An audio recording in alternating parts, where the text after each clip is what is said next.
तो यार Spiderman no way home movie की इंसिडेंट डिटेल्स का ये सेकंड पार्ट है। अगर अभी तक आपने फर्स्ट पार्ट नहीं देखा है तो उस वीडियो को भी आप बाद में देख लेना, डिस्क्रिप्शन में लिंक दी है। और पिछली वीडियो की तरह ही इस वीडियो में मैं नो वे होम की कुछ अमेजिंग डिटेल्स और कुछ इंटरेस्टिंग फैक्ट्स बताऊंगा जिन्हें शायद आपने मूवी में मिस किया हो सकता है। इसलिए मार्वल फैंस वीडियो को एंड तक जरूर देखना, नहीं तो आप कई इंटरेस्टिंग डिटेल्स मिस कर देंगे। So now let's begin.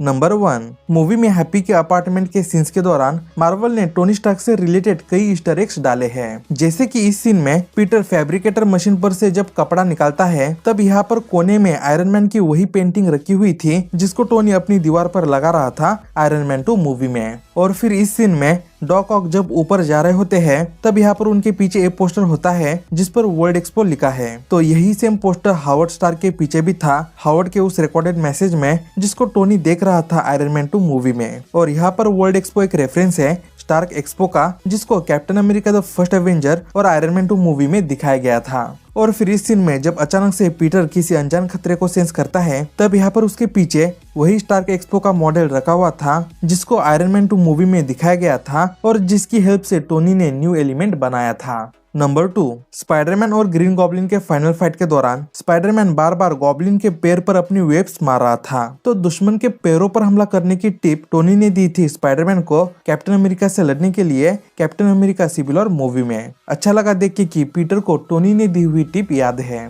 Number 3, movie में तीनों पीटर, नेड और एमजे स्कूल की लैब में जब जाते हैं उन विलन्स के लिए एंटी सीरम्स बनाने के लिए, तब इस सीन में पीटर अपनी बैग से वो सारे डिवाइसेस निकालता है जो कि आंट मे ने उठाए थे। तो यहाँ पर पीटर एक एक डिवाइसेस को उठाकर वो डिवाइसेस किसके लिए थे उनका नाम लेता है। लेकिन जैसा कि नॉर्मन ऑसबॉर्न के प्रति उसके मन में पर्सनल भड़ास थी, इसलिए यहाँ पर वो उनका नाम अपने मुंह से भी नहीं निकालता और उसके मन की वही भड़ास मूवी के एंड में बाहर भी आ जाती है। नंबर 4, फाइनल बैटल के दौरान तीनों पीटर अपने लिए कोड नेम जब डिसाइड करते हैं तब पीटर 3, पीटर 1 और पीटर 2 से आई लव यू गाइस कहता है। तो ये जो I love you guys line है, ये लाइन मूवी के स्क्रिप्ट में नहीं थी, बल्कि ये लाइन खुद एंड्रू गारफील्ड ने सजेस्ट की थी शूटिंग के दौरान और ये बात खुद एंड्रू गारफील्ड ने रिवील की है इंटरव्यू में। जो भी है, लेकिन इस लाइन की वजह से इनके इस मोमेंट में 4 चांद लग गए हैं। नंबर 5, डॉक ऑक को ठीक करने के लिए पीटर जब एक नई चिप बना लेता है तब वो चिप डॉक ऑक पर लगाने से पहले वो उनको यहाँ पर एक फ्लोर ऊपर उठाता है। तो एक्चुअली यहाँ पर डॉक ऑक को ऊपर पीटर ने नहीं बल्कि आंट मे ने उठाया था। यहाँ पर हम देख सकते हैं पीटर ने आंट मे को कहा भी था कि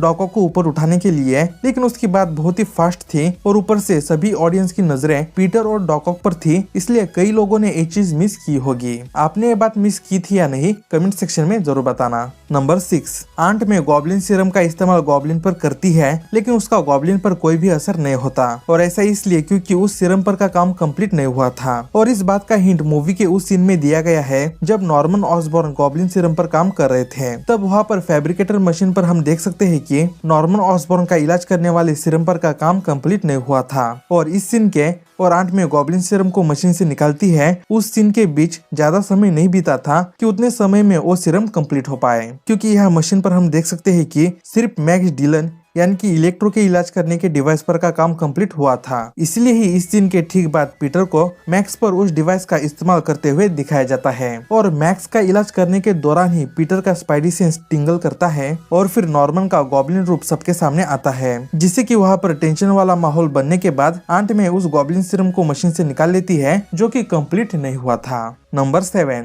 मार्वल ने टोबे और एंड्रू के स्पाइडरमैन से रिलेटेड कई छोटे छोटे कॉलबैक्स मूवी में डाले हैं हम फैंस को इन स्पाइडरमैन के पहले या सिमिलर मोमेंट्स की याद दिलाने के लिए। जैसे कि इस सीन में इलेक्ट्रो अपनी इलेक्ट्रिक पावर से एंड्रू स्पाइडरमैन को जिस तरह से पकड़ता है, ये मोमेंट बिल्कुल सिमिलर दिखता है अमेजिंग स्पाइडरमैन 2 के फाइनल बैटल के इस मोमेंट से। और स्टैच्यू ऑफ लिबर्टी पर टोबे का पीटर डॉक्टर ऑक्टेवियस से जब पहली बार मिलता है तब वो उनसे I am trying to do better कहता है, जो कि एक कॉलबैक है 2004 में आई स्पाइडरमैन 2 मूवी का, जिसमें भी पीटर ने यही सेम लाइन कही थी डॉक्टर ऑक्टेवियस से जब वो लोग पहली बार मिले थे। ऐसे ही और भी कॉलबैक्स हैं जिनको मैं अभी के लिए तो स्किप कर रहा हूँ। अगर आपने भी उन कॉलबैक्स को नोटिस किया है तो कमेंट सेक्शन में जरूर बताना। Number 8, Spiderman no way home movie में कई सीन्स के दौरान पीटर का स्पाइडी सेंस जब टिंगल करता है तब वहाँ पर मूवी के डायरेक्टर जॉन वॉट्स ने इंटेंशनली कुछ वैसा इफेक्ट दिया है जैसा टोबी मैगवायर के स्पाइडरमैन का स्पाइडी सेंस टिंगल होने पे इफेक्ट होता है सैम रैमी की स्पाइडरमैन मूवीज में। यानी कि कैरेक्टर पर कैमरा का क्लोजअप शॉट दिखाना और जब भी स्पाइडर सेंस स्ट्राइक करता है तब एक स्पेशल साउंड इफेक्ट होना, आप खुद देख लीजिए। यह है टोबे का स्पाइडी सेंस। और यह है एमसीयू के स्पाइडरमैन का नो वे होम मूवी से।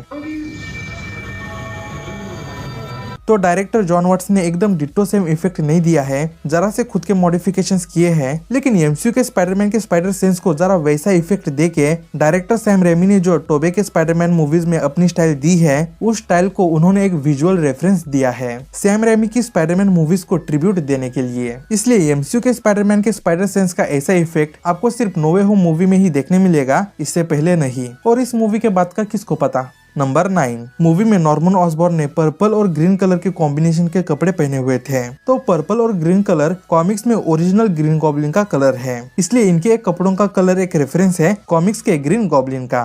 नंबर 10, और एक चीज नोटिस करने वाली है कि स्पाइडरमैन पर न्यूज रिपोर्टिंग करके जे जोना जेम्सन ने इतनी पॉपुलैरिटी गेन कर ली, इतने पैसे छाप लिए कि उन्होंने अपने ग्रीन स्क्रीन वाले छोटे से स्टूडियो को डिजिटल स्टूडियो में बदल दिया। सिर्फ इतना ही नहीं, बल्कि जे जोना जेम्सन को खुद का डेली ब्यूगल का न्यूज ट्रक से लेके हेलीकॉप्टर तक अफोर्ड होने लगा no way home movie end होते होते। वाह, क्या प्रोग्रेस की अपने जे जेम्सन ने स्पाइडरमैन पर न्यूज रिपोर्टिंग करके।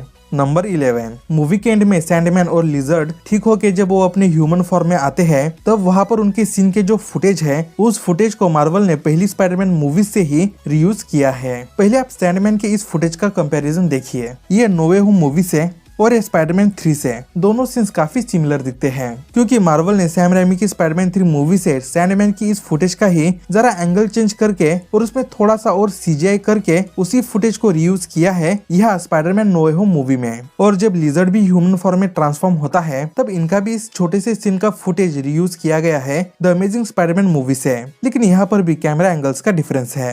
नंबर 12, और अब बहुत ही मजेदार फैक्ट, टॉम हॉलैंड ने अनचार्टेड मूवी की शूटिंग पहले फिनिश की थी और उसके 2 दिन बाद से Spiderman no way home movie की शूटिंग स्टार्ट हुई थी। लेकिन उस मूवी के बाद शूटिंग स्टार्ट होने के बावजूद भी पहले no way home movie release हुई और अभी तक अनचार्टेड मूवी रिलीज नहीं हुई है। फिलहाल तो अनचार्टेड मूवी की रिलीज डेट है 18 फरवरी 2022। नंबर 13, एमसीयू की स्पाइडरमैन मूवीज में नो वे होम मूवी पहली मूवी है जिसमें टॉम हॉलैंड के स्पाइडरमैन ने किसी विलन को दबा के पंचेस मारे हो। नहीं तो इससे पहले फार फ्रॉम होम की पूरी मूवी में उसने सिर्फ एक पंच मारा था मिस्टीरियो को, वो भी उसने देख के उसके फिश बॉल हेलमेट पर पंच मारा था, यानी कि उसने डायरेक्ट विलन को पंच नहीं मारा था। और यहाँ पर मैं सिर्फ स्पाइडरमैन की मूवीज की बात कर रहा हूँ, क्योंकि उसने इन्फिनिटी वॉर में भी एक पंच मारा था थैनोस को। लेकिन एमसीयू की स्पाइडरमैन मूवीज में ये पहली ही मूवी है जिसमें अपने स्पाइडरमैन ने इंटेंशनली किसी विलन को इतने पंचेस मारे हो। नंबर 14, मूवी में ब्रिज सीन के दौरान पीटर ने जो सूट पहना हुआ था, वो सूट एक्चुअली एक नॉड है टोबे मैगवायर की स्पाइडरमैन 3 मूवी का,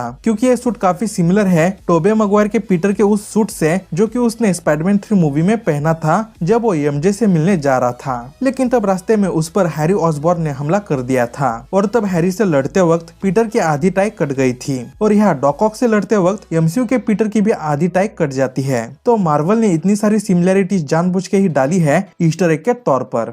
नंबर 15, मूवी में नेट की ग्रैंडमदर जो लैंग्वेज बोल रही थी वो फिलिपिनो लैंग्वेज थी, जो कि फिलीपींस की नेशनल लैंग्वेज है। नंबर 16, मल्टीवर्स से आए विलन्स जब वार्तालाप कर रहे थे कि कौन सा विलन कब स्पाइडरमैन के हाथों मारा गया था, तब उस सीन के दौरान डॉक्टर ऑक्टेवियस वो एग्जैक्ट मोमेंट बताते हैं जहां से वो इस एमसीयू के यूनिवर्स में आए। यहाँ पर वो कहते हैं कि ये हाथ उसके गले को दबा रहा था। तो यहाँ पर वो स्पाइडरमैन 2 के इस मोमेंट की बात कर रहे थे, क्योंकि यही पर ही कुछ समय पहले उन्हें स्पाइडरमैन की रियल आइडेंटिटी पता चली थी। नंबर 17, पीटर को कॉलेज से लेटर्स जब आ रहे थे तब एक सीन में डमी रोबोट डेथ स्टार को तोड़ देता है। तो इससे पहले होमकमिंग मूवी में भी डेथ स्टार टूट गया था नेड के हाथों, यानी कि एमसीयू में इस लेगो के डेथ स्टार को 2 बार टूटते हुए दिखाया गया। तो 2 बार डेथ स्टार को तोड़ना एक रेफरेंस है स्टार वॉर मूवीज का, क्योंकि स्टार वॉर मूवीज में भी डेथ स्टार को 2 बार डिस्ट्रॉय होते हुए दिखाया गया है। अगर आप यहाँ तक वीडियो के साथ बने हुए हो तो फटाफट से हमारे चैनल को सब्सक्राइब करके बेल आइकन को प्रेस कर दीजिएगा। बढ़ते हैं आखिरी पॉइंट पर। नंबर 18, ग्रीन गॉब्लिन अपने बॉम्ब से डॉक्टर स्ट्रेंज के इस बॉक्स को फोड़ देता है, जिससे कि आसमान में मल्टीवर्स खुलने लगता है और उस मल्टीवर्स की दरार में स्पाइडरमैन के कई विलन्स के फिगर दिखाई देते हैं जो कि आ रहे थे एमसीयू के यूनिवर्स में। मल्टीवर्स की उस दरार में उन विलन्स के सिर्फ हल्के हल्के फिगर ही दिखाए गए, क्लियरली नहीं दिखाया गया कि वो कौन से विलन्स थे, लेकिन उनमें से एक जो फिगर है जिसके जिसके हाथ में भाले जैसा कुछ नजर आ रहा है, ये फिगर मैच करता है क्रेवेन द हंटर कैरेक्टर से। वैसे क्रेवेन कैरेक्टर पर सोनी पिक्चर्स वाले एक स्पिन ऑफ मूवी बना रहे हैं, जिसके लिए उन्होंने एक्टर एरोन टेलर को कास्ट भी कर लिया है। और ये दूसरा फिगर राइनो के कैरेक्टर जैसा लग रहा है, क्योंकि इसके माथे पर सिंग है। और ये जो फिगर है, ये फिगर कॉमिक्स के स्कॉर्पियन के कैरेक्टर जैसा दिख रहा है। वैसे मूवीज में स्कॉर्पियन को अभी तक नहीं दिखाया गया, सिर्फ होमकमिंग मूवी में स्कॉर्पियन के कैरेक्टर को टीज किया गया था, लेकिन उसको भी अभी तक नहीं दिखाया गया। तो यही कुछ फिगर्स जरा क्लियर दिख रहे थे बाकी की तुलना में। नहीं तो और कुछ फिगर्स को फैंस ने पॉइंट आउट किया है, जैसे कि ये ब्लैक कैट है और ये मैडम वेब कैरेक्टर, लेकिन ये फिगर्स इतने भी साफ नहीं दिख रहे हैं। तो गाइस यही थी कुछ डिटेल्स जो मुझे मिली थी। मैंने फेज 4 की पहली मूवी यानी कि ब्लैक विडो पर भी डिटेल्स की वीडियो बनाई है, उसको भी आप चेकआउट कर सकते हैं। और अगर आपको इस वीडियो के माध्यम से कोई भी नई डिटेल पता चली हो तो यार प्लीज मेरे चैनल को सब्सक्राइब और इस वीडियो को एक लाइक जरूर कीजिएगा। सो मिलते हैं next time with more interesting content.